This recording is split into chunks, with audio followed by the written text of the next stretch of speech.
Right now, I'm in actually San Antonio, Texas. I came out here just for some family that's out here. But I'll be driving back to Cali probably for another few weeks. Maybe grab a few shows on the way back, like just on some real low-budget do-it-yourself type joints, and then back to Florida to get the project ready and put it out.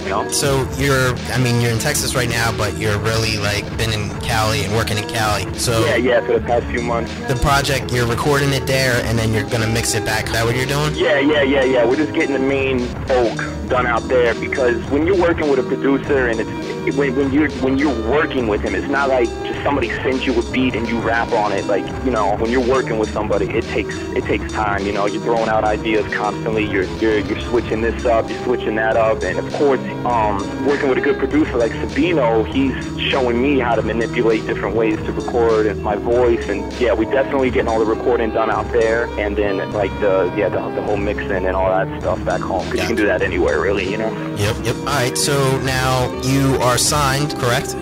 Yeah, I'm with Audio Thrift Shop right now. Okay. Audio Thrift Shop is a hip hop label. The project we're doing right now, they're going to be putting out Dead Truth recordings. Dead Truth is actually a hardcore label, but is probably some of the listeners know Hardcore Kids are some of the biggest hip-hop fans ever, so we're hoping to just go ahead and just really cross-promote and experiment, A lot of cats know me for the whole Raucus thing that went down. Raucus made a new look and a new face pop out a few years, but it didn't quite work out. It's a different time, it's a different label, it's a different artist. So yeah, I'm just back to grassroots and putting it out under independent labels. Do you not want to speak on the Raucus deal? Or? Oh, no. Yeah, we could talk about that all day. It's nothing like that. All right. A lot of people don't know. I mean, definitely there's probably a good percent of my listeners that don't know Raucus and their label and what they have done. So why don't you give a real quick,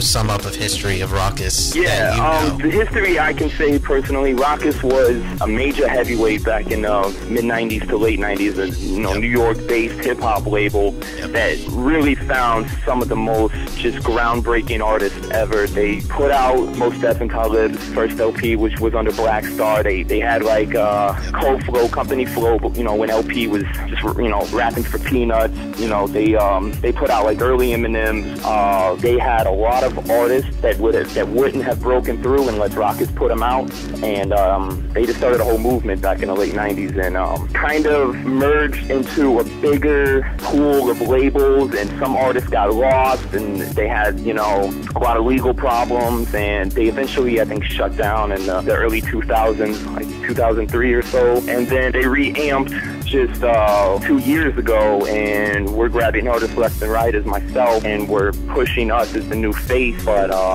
kind of a different game nowadays. I remember the owners quoting that they sold, I don't know which single it was, but it was a vinyl record single that Raucus put out that sold about 50,000 copies back in '99, and they said they couldn't even move a few thousand of their biggest hit nowadays on vinyl. And it's just a different game for labels to make money, though. It didn't quite work out. So Raucus, if I'm not mistaken, it was a label that did production and released albums in CD, vinyl format.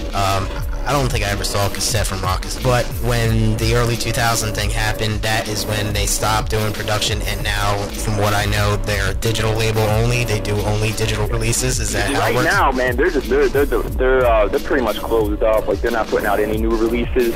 The dope group that they had, the Kids in the Hall, who were really fresh, they're on Duck Down right now. Okay. And that's right. Yeah, pretty much anybody who was on Raucus these past few years or have moved on. I think what happened was hip-hop listeners grow, they get older, they jump out of the scene, and the primary audience they had back in the late 90s has grown. It's been 10 years, and I don't think anybody has educated, I don't want to say the new generation, I don't the kids that are listening to independent hip-hop now nowadays. But 10 years later, when they resurfaced, not many people knew what that label was and knew their history. So I don't think they had that upper hand coming out again. They kind of just came out as a whole new label again with no history. Yeah, I can agree with that. People could latch onto. All right, so it was a dope. It was a great experience. I got good publicity off of it. They put out a really good video of mine. Cool. It was a digital only release, which was really cool to see during that time. Really innovative in showing how to market that, and it gave me a lot of rights to it, and it just showed me how the music business is nowadays, and it's not a bad thing because artists nowadays have so much more creative power and can own so much more of their music, and it's better. It's just way more ways to promote and market yourself in this digital era. Like, you'll see a lot of old school guys that kind of against it, but you've got to embrace it and really, move with it. I agree with that.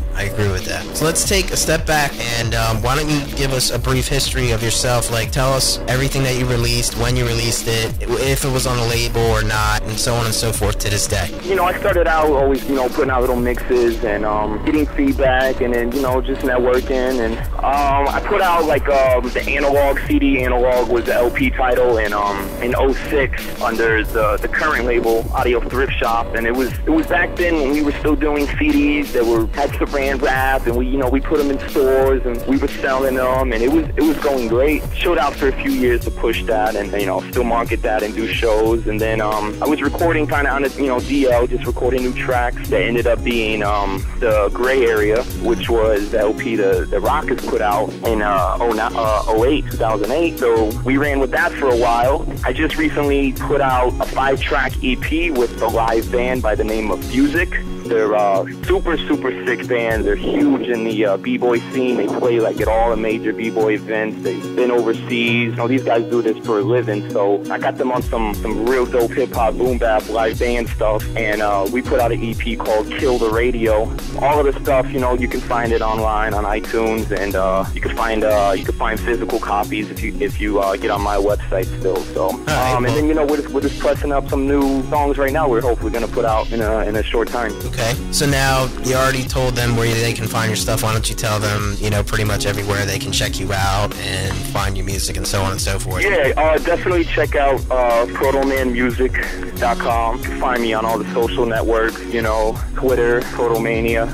I do a lot of connections and talk to a lot of fans through MySpace. That's always kind of been my niche. So that's what I do, the core of my network. And so, if you search Protoman, you'll find me on all your social networks, and a lot of free tracks you can probably download or listen to, and ways to cop some music and stay updated on shows and all sorts of cool stuff. That's what's up.